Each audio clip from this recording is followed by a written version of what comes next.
Hello दोस्तों, स्वागत है आप सभी का आपके अपने YouTube चैनल में जिसका नाम है स्टडी माफिया। दोस्तों यहाँ पर आज मैं बात करने वाला हूँ यूएसए के राष्ट्रपति के निर्वाचन और शक्तियों को स्पष्ट करने के बारे में कि वहाँ पर कि यूएसए में राष्ट्रपति का निर्वाचन क्या होता है और उसकी शक्तियाँ क्या क्या होती हैं। तो दोस्तों शुरू में स्टार्ट करते वक्त जैसा कि मैं आपको हर वीडियो में बताता हूँ कि आप जो भी आंसर लिखेंगे उसको हेडिंग में बनाकर ही लिखें। इससे क्या होगा, आप जब हेडिंग में आंसर बनाएंगे तो आपका आंसर अच्छा दिखेगा, यानी कि जो टीचर या जो प्रोफेसर आपका आंसर चेक करेंगे वो अच्छा समझ में आएगा कि आपने अपने हिसाब से इस आंसर को सही लिखा है। क्योंकि होता क्या है, बहुत से स्टूडेंट्स बुक से या फिर कहीं किंग चैंपियन से बिल्कुल ऐसे ही उतार देते हैं जैसा बुक्स में लिखा हुआ है, जिसमें टीचर्स को प्रोफेसर को समझ में आ जाता है कि आपने वो चीटिंग करके लिखा है। तो सबसे बेस्ट तरीका यही है कि आप किसी भी आंसर को हेडिंग में बनाकर लिखें, थोड़ा अपनी समझ से लिखें। वैसे मैं आपको यहाँ डायरेक्ट आंसर ही बता देता हूं। तो आंसर शुरू करने से पहले फिर परिचय बता देता हूं आपको कि यूएसए के संविधान के अनुसार संघ की कार्यपालिका शक्तियां राष्ट्रपति के पास हैं। वह मंत्रिमंडल का स्वामी होता है।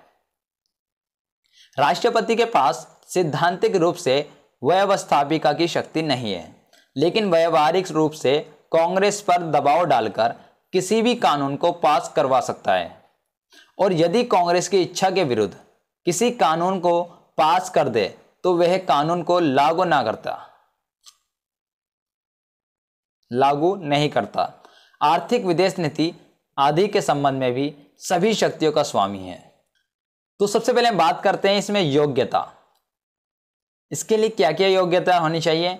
पहली योग्यता है यूएसए का जन्मजात नागरिक हो, जैसे कि इंडिया के अंदर भी है राष्ट्रपति के लिए कि वो भारत का नागरिक हो। दूसरा, 35 वर्ष या इससे अधिक आयु हो। तीसरा योग्यता जो होगी वो होगी पिछले 14 वर्षों या इससे अधिक समय से निरंतर यूएसए में रह रहा हो। ये इसकी योग्यता है। सेकंड हेडिंग आती है इसकी विशेष अधिकार। किसके विशेष अधिकार क्या क्या है। पहला है किसी भी आरोप के आधार पर गिरफ्तार नहीं किया जा सकता।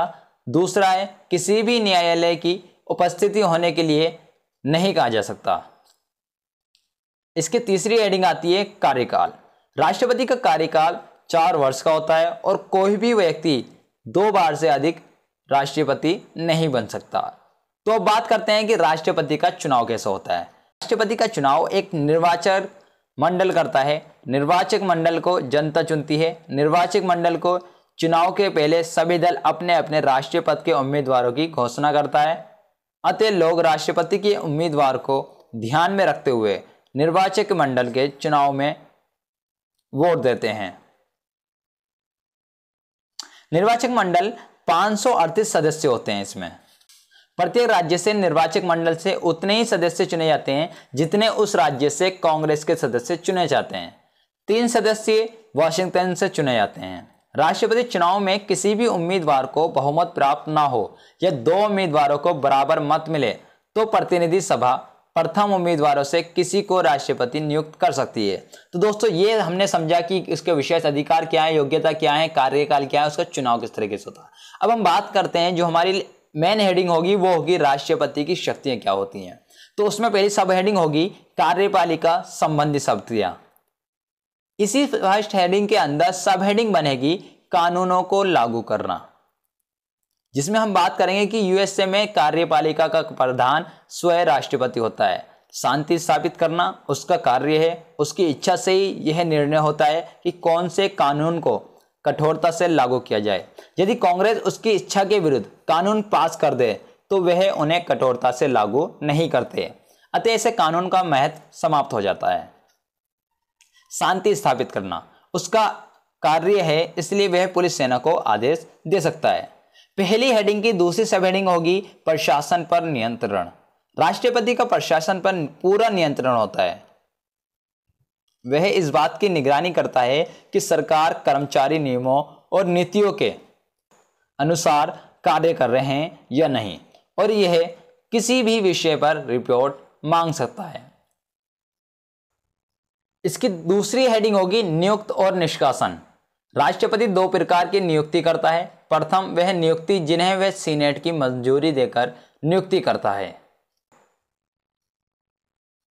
और दूसरी वह जिसके लिए नियुक्त कांग्रेस के दोनों सदनों से सहमति आवश्यक होती है। राजदूतों, सर्वोच्च न्यायालय के न्यायाधीश, विभिन्न विभागों के अध्यक्ष आदि को राष्ट्रपति नियुक्त करता है, लेकिन सीनेट की मंजूरी आवश्यक है। इसमें तीसरी हेडिंग होगी सीनेट। सीनेट और राष्ट्रपति के बीच शिष्टाचार का संबंध होता है। जब राष्ट्रपति किसी राज्य में कोई नियुक्ति करता है तो वह सीनेट में उस राज्य के 2 प्रतिनिधियों की इच्छा और सलाह से नियुक्त करता है। जब राष्ट्रपति संघ सरकार से संबंधित कोई नियुक्त करता है तो सीनेट के सदस्य हस्तक्षेप नहीं करते हैं। इसकी चौथी हेडिंग होगी क्षमा करने का अधिकार। राष्ट्रपति को क्षमा करने का अधिकार है, लेकिन इस पर 2 प्रतिबंध है। पहला, वह उन अपराधियों को क्षमा नहीं कर सकता जिन्हें राज्य के कानूनों के अनुसार दंड दिया गया है। दूसरा, वह महाभियोग द्वारा दंडित व्यक्ति को क्षमा नहीं कर सकता। अब बात करते हैं इसकी 5वीं शक्ति की, विदेश नीति का संचालन। विदेश नीति पर केवल राष्ट्रपति का नियंत्रण होता है। वह अपनी इच्छा अनुसार संबंधित स्थापित करता है और यूएसए का प्रतिनिधि होता है। वह विदेश नीति को प्रवक्ता होता है। इसकी 6ठी हेडिंग है विदेशी सरकारों को मान्यता। राष्ट्रपति विदेशों में बनी सरकारों को मान्यता देता है। यह विदेश नीति की महत्वपूर्ण शक्ति है। इसकी 7वीं शक्ति होगी संधियां और प्रशासनिक समझौते। राष्ट्रपति विदेशों से प्रशासनिक और संधियां करता है, लेकिन संधि तभी वैध होती है जब सीनेट स्वीकार कर ले, लेकिन प्रशासनिक समझौते पर सीनेट की मंजूरी आवश्यक नहीं होती। इसलिए जब राष्ट्रपति को ऐसा लगता है किसी समझौते को सीनेट स्वीकार नहीं करेगी तो वह प्रशासनिक समझौते के नाम पर संधि कर लेता है। इसकी 8वीं शक्ति होगी यूएसए नागरिकों का संरक्षण। विश्व के किसी भी देश या क्षेत्र में यूएसए नागरिकों की सुरक्षा की जिम्मेदारी राष्ट्रपति की होती है। इसकी 9वीं शक्ति होगी प्रधान सेनापति। यूएसए के राष्ट्रपति तीनों सेनाओं का सेनापति है, लेकिन युद्ध के लिए सीनेट की मंजूरी आवश्यक है, लेकिन वह युद्ध की परिस्थितियां उत्पन्न कर देता है जिससे सीनेट को मंजूरी देनी पड़ती है।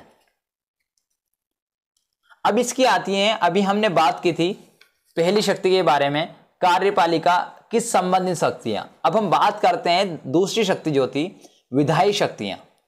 इसमें पहली सब हेडिंग बनेगी कांग्रेस को संदेश भेजना, जिसमें हम लिखेंगे कि राष्ट्रपति स्वयं कानून नहीं बना सकता, लेकिन कौन से कानून का निर्माण होना चाहिए इसका संदेश और सुझाव कांग्रेस को भेज सकता है। इसकी में दूसरी हेडिंग होगी कांग्रेस का विशेष अधिवेशन, यानी कि बुलाना। राष्ट्रपति को जब किसी कानून के निर्माण की आवश्यकता अनुभव होती है तो वह संसद का अधिवेशन बुला सकता है। यदि अधिवेशन की समाप्त होने की तिथि पर दोनों सदनों में मतभेद हो जाए तो वह अंतिम तिथि निश्चित करता है और कभी कभी अधिवेशन को कुछ और दिनों तक चलाने का अनुरोध भी करता है। इसकी तीसरी शक्ति होगी विधायी शक्ति के अंदर विशेष अधिकार। कांग्रेस द्वारा पास किया गया विधेयक राष्ट्रपति के हस्ताक्षर के बिना पास नहीं हो सकता, इसलिए राष्ट्रपति की विशेष अधिकार भी प्राप्त हैं। इसका प्रयोग दो तरीके से होता है। जब कोई विधेयक राष्ट्रपति के हस्ताक्षर के लिए जाता है तो राष्ट्रपति उसे वापस लौटा सकता है, और यदि कांग्रेस उसे दोबारा 2/3 बहुमत से पास कर दे तो राष्ट्रपति के हस्ताक्षर की कोई आवश्यकता नहीं है। इस शक्ति के द्वारा राष्ट्रपति कानून निर्माण में देरी कर सकता है। जब कांग्रेस किसी विधेयक को राष्ट्रपति के पास भेजता है तो राष्ट्रपति उस पर 10 दिन तक विचार कर सकता है। यदि 10 दिन के अंदर ही कांग्रेस का अधिवेशन समाप्त हो जाए तो विधेयक भी समाप्त हो जाता है। इसे ही विशेष अधिकार यानी कि पॉकेट वीटो पावर कहते हैं। अब बात करते हैं इसके तीसरी तरीके की शक्ति की, यानी कि न्यायिक शक्ति क्या है। राष्ट्रपति सीनेट की सहमति से संघ के न्यायालय के न्यायाधीश को नियुक्त करता है और संघ के न्यायालय द्वारा दिए गए दंड को क्षमा या कम कर सकता है। इसमें पहली हेडिंग होगी राष्ट्र का सर्वोच्च नेता। वह यूएसए का सर्वोच्च नेता होता है, राष्ट्र का प्रतीक होता है, यूएसए का प्रतिनिधि होता है और सर्वोच्च स्थान रखता है। तो दोस्तों, हमने आज के इस वीडियो में बात की है कि यूएसए के राष्ट्रपति का चुनाव कैसे होता है, उसकी नियुक्ति कैसे होती है या फिर उसकी शक्तियां क्या क्या हैं। हमने इसमें 3 तरह की शक्ति की बात करी, कार्यपालिका संबंधित शक्तियां, विधायी शक्तियां और न्यायिक शक्तियां। तो दोस्तों, ये आंसर यहाँ पे कंप्लीट हुआ। इसमें आप निष्कर्ष भी लिख सकते हैं। निष्कर्ष से क्या होगा, आपका जो आपने आंसर दिया है इसके बेस पर आपको क्या है इसमें कंक्लूजन आप इसमें निष्कर्ष देना चाहिए आपको हर आंसर लिखते वक्त, तो आप इसमें आंसर बनाकर खुद लिख सकते हैं। दोस्तों अगर आपको ये वीडियो अच्छी लगी है और आपके लिए हेल्पफुल है तो इसे अपने दोस्तों के साथ जरूर शेयर कीजिए, खास करके उन लोगों के साथ में शेयर कीजिए जो बुक से स्टडी नहीं कर पा रहे हैं, उन्हें नोट्स की जरूरत है। तो दोस्तों मिलते हैं जल्दी नेक्स्ट वीडियो में। Bye bye, take care, see you tomorrow, अस्सलाम वालेकुम, सब्बा खैर।